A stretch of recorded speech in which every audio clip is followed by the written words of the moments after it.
Bon les mecs, on est lundi 13 janvier 2020, je suis arrivé sur Spotify il y a 4 jours et vous avez déjà fumé 70 000 streams.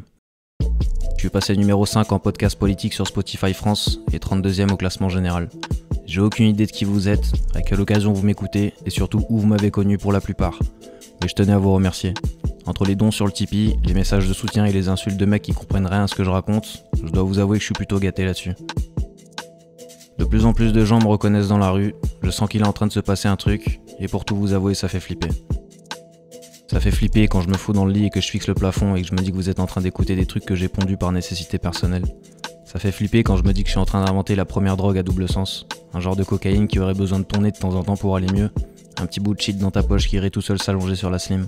Ça fait flipper quand un mec me fixe pendant 3 minutes dans le train, et que je sais pas si c'est parce qu'il est pédé, parce qu'il a kiffé un truc que j'ai dit, ou juste parce qu'il m'a reconnu. Du coup je regarde mal, et je tiens le regard comme un petit con à qui on viendrait d'arracher son rétro de nitro. Chacun son truc. Désolé si je vous ai fait un doigt d'honneur une fois que vous étiez descendu du wagon, ou si je vous ai fait croire que j'avais jamais entendu parler de péno. De toute façon, j'aime trop ma liberté, et j'aime trop écrire pour m'arrêter en chemin. Où je me vois dans 5 ans ? Au même endroit, avec les mêmes gens. Peut-être qu'on sera un peu plus nombreux dans quelques années sur cette chaîne si je continue à produire autant, et tant mieux. On est rodés maintenant. On sait comment fonctionne le système. On sait qu'on sera jamais diffusé à 1 heure de grande écoute, et qu'on me demandera de lisser mes textes pour que ce soit écoutable pour tous. Mais c'est là qu'ils se gourent. La radio, la télé, c'est bientôt cuit.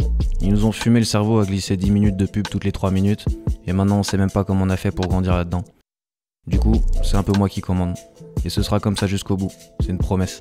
Toi le petit gars de 20 ans qui m'écoute avant d'aller s'éplucher le poireau en attendant que tes parents ou ton coloc aillent se coucher, ou toi la petite meuf de 16 ans qui a grandi sans père et qui voit ici un refuge bien meublé. Toi le rocker, toi le faf, toi l'arabe qui a compris où je voulais en venir, toi le zaïrois sans qui je serais rien et qui s'est reconnu, tout le monde. J'ai une chance incroyable de pouvoir avoir des commentaires sur des pensées éphémères. C'est un putain de terrain de jeu. Et très franchement, je pourrais pas vivre sans. J'ai construit cette chaîne avec le temps et pas avec le travail. J'estime que c'est une passion qui a plus ou moins percé parce que j'ai insisté. Mais à aucun moment ça a été une corvée. C'est curieux parce que la plupart des gens qui ont des chaînes YouTube, ils savent où ils veulent arriver. Moi, j'en ai aucune idée. Mon domaine, il n'existe pas. Je parle sur des instrus de rap, en racontant que je bois de la bière et que Blablacar c'est rempli de gauchistes. Techniquement, je vois aucun média à part le mien où ça pourrait être exposé plus que ça. C'est pour ça que j'envoie péter tous ceux qui me proposent de la visibilité. Ce serait un bide. Sauf les anciens, bien sûr. Léon, Greg, Papacito, Teddy, KB, Psychosos, La Sainte, Comrade, Kitsune, Aswan, Rémi, Ludo, et mon frère qui me suit depuis le début. Et tous ceux que j'ai oubliés, bien sûr. Si toi t'avais pris mes vidéos en cours de route, je pense que t'en aurais pas écouté la moitié. Ce que je fais, c'est pas un wagon, c'est un paquebot. Si t'arrives pas dedans assez vite, c'est trop tard. C'est pour ça que des fois on me dit « J'aime bien ce que tu fais, par contre c'est un peu triste, non ?» C'est comme si je te disais que ta meuf est jolie mais qu'elle sent un peu le gange.